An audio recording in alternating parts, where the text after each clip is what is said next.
नमस्कार दोस्तों, स्वागत है आपका आपके अपने YouTube चैनल सनातन गौरव में। मैं हूं पंडित अनिल तिवारी और आज मैं आपको सुनाने वाला हूं राधा अष्टमी व्रत कथा। तो आइए सुनते हैं कथा। पौराणिक कथाओं के अनुसार माता राधा गोलोक में श्री कृष्ण के साथ निवास करती थीं। एक बार देवी राधा गोलोक से कहीं बाहर गई थी। जब वापस आईं तो देखा कि कृष्ण भगवान गोलोक में नहीं हैं। उस समय भगवान श्री कृष्ण अपनी एक सखी विराजा के साथ गोलोक में घूम रहे थे। यह बात जब राधा जी को मालूम हुई तो उन्हें गुस्सा आया और वे सीधे उनके पास पहुंच गईं। वहां पहुंचकर उन्होंने भगवान श्री कृष्ण को काफ़ी भला बुरा कहा। राधा जी का यह व्यवहार भगवान श्री कृष्ण के मित्र श्री दामा को बहुत बुरा लगा और उन्होंने राधा को पृथ्वी पर जन्म लेने का श्राप दे दिया। राधा रानी को इतने गुस्से में देखकर कृष्ण भगवान की सखी विराजा भी वहां से चली गईं। इस श्राप के बाद राधा ने बदले में श्री दामा को श्राप देते हुए राक्षस कुल में जन्म लेने का श्राप दे दिया।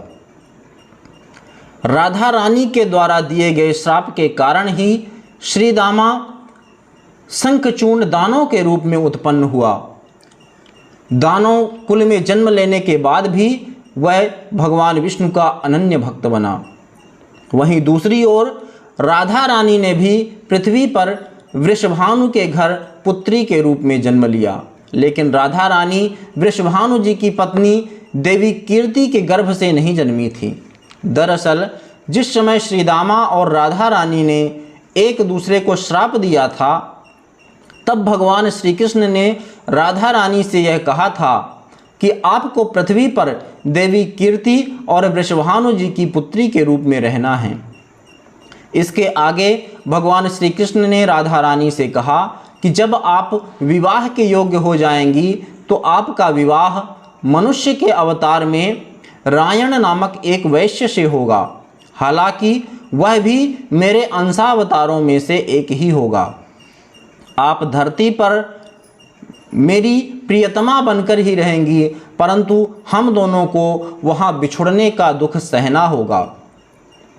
हे राधा रानी, अब आप धरती पर जन्म लेने की तैयारी करें। और इस तरह सांसारिक दृष्टि में देवी कीर्ति गर्भवती हुई और उन्हें प्रसव भी हुआ, लेकिन देवी कीर्ति के गर्भ में योग माया की प्रेरणा से वायु का प्रवेश हुआ और उन्होंने वायु को ही जन्म दिया।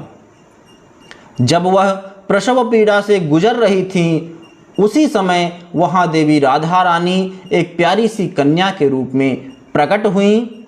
जिस दिन राधा रानी प्रकट हुई वह दिन भाद्रपद मास के शुक्ल पक्ष की अष्टमी का दिन था। इसीलिए भाद्रपद मास के शुक्ल पक्ष की अष्टमी को राधा अष्टमी के नाम से जाना जाता है। इस दिन भगवान श्री कृष्ण और राधा रानी की पूजा की जाती है। इस व्रत को करने से हमें सभी सांसारिक सुख प्राप्त होते हैं। मान्यता के अनुसार इस व्रत को करने से धन धान्य की पूर्ति होती है, सौभाग्य प्राप्त होता है और अंत में लोग गोलोक में निवास करते हैं। बोलिए श्री राधा महारानी की जय, श्री बांके बिहारी की जय।